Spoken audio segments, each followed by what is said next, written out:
Oke, terus muhasabah juga harus hati-hati. Kadang-kadang kita sering tertipu dengan amal baik. Amal baik juga katanya Imam Haris Al-Muhasibi harus ngerti porsi dan proporsinya. Harus paham urutan-urutannya, mana yang harus duluan, mana yang belakangan. Bekerja itu ibadah, sholat duha juga ibadah. Dua-duanya ibadah. Mana yang harus didahulukan, mana yang harus dibelakangkan. Dibelakangkan bukan berarti ditinggal. Kalau pas lagi rame-ramenya pekerjaan, misalnya kalian buka toko kok waktunya sholat duha, kok pelanggan pada datang semua, terus ya jangan ditutup tokonya, saya sholat duha dulu lah. Itu salah prioritas. Kita sering begitu. Kadang-kadang ada salah prioritas itu, yang sunnah diutamakan, yang wajib ditinggal. Salah prioritas. Waktunya sholat tahajud semangat karena ada misinya. Habis sholat tahajud ngantuk, subuhnya bareng duha. Ya, itu urutannya keliru. Kalau puasa Ramadan rasanya kayak formalitas, tidak ada rasanya. Tapi setelah Ramadan puasa sunnahnya dikuati serius. Kebalik, harusnya di Ramadan ini kita serius. Di sana fadilahnya macam-macam. Nah, ini namanya urutan amal. Hati-hati. Orang sering tertipu di sini. Di antara godaannya setan, katanya Imam Haris Al-Muhasibi, itu kita dibolak-balik urutan amalnya. Jadi kebaikannya. Saya seminggu yang lalu ada cerita. Saya tidak tahu pastinya gimana. Jadi ada teman-teman mahasiswa yang sedang sholat. Kebetulan yang depan jadi imam, terus ambruk tempat sholatnya. Jadi imamnya ini kejeblos ke bawah. Kebetulan yang bawah ini sumur. Ya ada cerita itu kan. Saya tidak tahu pastinya, tapi ada cerita. Setelah imamnya jatuh ke bawah ini, ada makmum satu ke depan melanjutkan sholat isyaknya, menyelesaikan sholatnya. Saya tidak tahu ini yang di bawah ini sedang berjuang apa tidak. Coba nanti saya masih belum jelas, tapi ceritanya begitu. Tapi akhirnya beliau yang imam ini meninggal, mahasiswa. Jadi hati-hati. Jadi ini urutan amal. Baik, sholat itu wajib memang baik, tapi nyawa juga nomor satu. Gitu loh. Ya kan? Kadang-kadang ada orang itu kan, misalnya saking wah ini wajib ini sholat, kadang pinggir jalan besar sholat. Ya jalan sebentar sedikit di sana sudah ada masjid. Ini godaannya setan. Hati-hati. Jadi muhasabah juga ya, urutan amal. Karena setan itu sering menggoda di sini. Akhirnya kita terjebak. Mungkin nanti begitu dihisab, justru yang wajib ini keteteran. Kita lebih asik dengan yang sunnah-sunnah. Bukan berarti salah, tapi keliru urutannya, salah prioritasnya. Jadi antara makanan utama dan cemilan, kita lebih mengutamakan cemilannya. Makanan utamanya tidak tergarap. Hati-hati. Kita harus ngerti. Untuk yang semacam ini tetap kita butuh ilmu. Jadi tidak sekedar, jadi kebenaran, kebaikan itu tidak sekedar kita tahu jenisnya apa terus kita laksanakan. Kita butuh rumus-rumusnya, kapan dilaksanakan, dalam situasi apa, untuk alasan apa, dan seterusnya. Karena begitu salah pakai, malah bahaya, kadang membahayakan kita. Saya sering mengilustrasikan itu. Hari ini kan ada Google itu.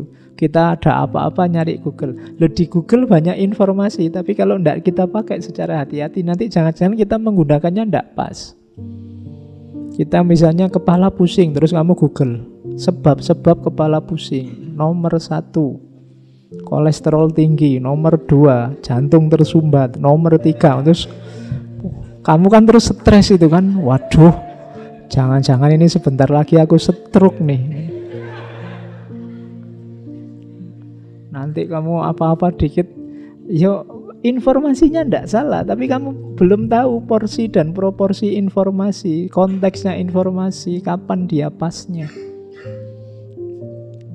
Ya, contoh ini bisa dikiaskan kadang-kadang tentang agama kan juga begitu. Hukumnya ini apa? Jujuk saja kamu nyari hukum gini, terus kamu tidak ngerti porsi dan konteks dari fatwa yang diberikan itu untuk apa, kapan, dalam situasi apa. Itu gunanya kita nambah ilmu terus. Tanya ahlinya, bila perlu nyari yang bisa nuntun. Makanya dalam tasawuf itu disarankan ada mursyid, ada penunjuk, penuntun. Kalau jalan sendiri khawatirnya tadi keliru. Wong kamu cuma sakit pilek aja merasa kena serangan jantung lah, kena apalah gitu. Nanti dadanya sesak sedikit merasa, waduh, ini jangan-jangan paru-paru nih, ini jangan-jangan asma nih, macam-macam. Nah, oke, cari ilmunya. Terus, nah dalam teorinya Imam Haris Al-Muhasibi ada 3 akhlak utama. Kalau kita ingin dekat dengan Allah, 3 ini harus jadi kuncinya. Ini di Ri'ayah li Hukukillah ada. Jadi yang pertama, berhadapan dengan Allah itu senjata kita 3 itu. Yang pertama apa? Taubat. Yang kedua, khauf dan roja. Yang ketiga, muraqabah. Pokoknya begitu merasa kita sedang di hadapan Allah, begitu merasakan kehadiran Allah, 3 hal itu kita hidupkan. Kita bertaubat, mohon ampun atas semua kesalahan, semua dosa kita.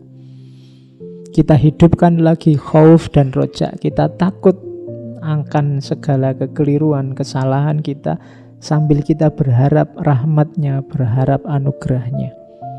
Kemudian yang ketiga apa? Muraqabah. Jadi muraqabah itu merasakan kedekatan, merasakan kehadirannya selalu. Cirinya apa muraqabah kita itu sukses? 3 katanya Imam Haris Al-Muhasibi. Yang pertama malu pada Allah, yang kedua selalu mengagungkannya, dan yang ketiga mengutamakannya. Kalau dalam diri kita selalu merasakan Allah hadir dan dekat, yang pertama pasti malu. Malu itu kalau mau melakukan yang jelek-jelek, yang aneh-aneh itu malu. Jadi Allah hadir. Mungkin kamu sedang berkaca sendirian di rumah, habis mandi nyanyi-nyanyi di depan kaca, terus wah malu aku kalau dilihat Allah. Itu contoh paling gampang. Malu itu begitu. Kalau ketahuan orang tuamu begitu kamu nyanyi-nyanyi kan langsung berhenti. Kenapa? Malu.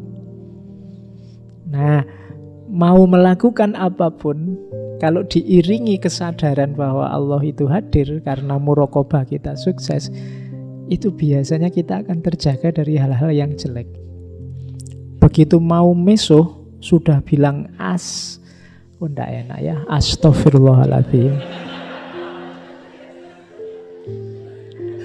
Kenapa? Kamu sadar bahwa Allah hadir. Wah, ada Allah nih, jadi enggak enak kita. Malu itu berarti apa? Sukses muraqabahnya. Yang kedua mengagungkannya, itu pasti kesadaran Allah hadir itu akan Allah yang maha kuasa, Allah yang menguasai segalanya. Dan yang ketiga mengutamakannya. Mengutamakannya itu kamu mau melakukan sesuatu, ketika kamu tahu Allah tidak suka ini, Allah tidak ridho ini, sudahlah kuutamakan Allah saja. Mungkin kamu ujian akhir, sekarang kan masanya ujian akhir, temanmu bawa contekan kok yo pas, kamu bisa sambil ngelirik saja kelihatan jawabannya, misalnya sebelahmu.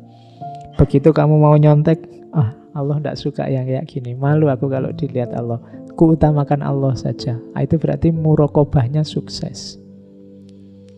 Tapi kalau rasa semacam itu tidak muncul, alhamdulillah Pak, rezeki jangan ditolak. Ya, berarti kamu tidak malu sama Allah. Wong ketahuan manusia aja berbuat jelek kan kita malunya luar biasa, apalagi Allah. Makanya katanya Rasulullah itu al-ismu mahaka fi sodrika wa karihta ayatolia alaihinnas. Dosa itu biasanya ciri gampang, antara lain kalau orang tahu kamu malu, kamu tidak suka, itu berarti dosa. Apapun yang kamu lakukan, kalau orang tahu kamu malu, kemungkinan besar itu dosa. Terserahlah, kamu ngerti sendiri dalam hidupmu apa. Yang itu kalau ketahuan orang kamu malu, itu kemungkinan besar dosa. Jadi akhlak terhadap Allah itu isinya taubat, kesadaran untuk tiap hari mengistighfari dosa-dosa kita, khauf dan roja, dan juga muraqabah, kesadaran akan kedekatan dengan Allah.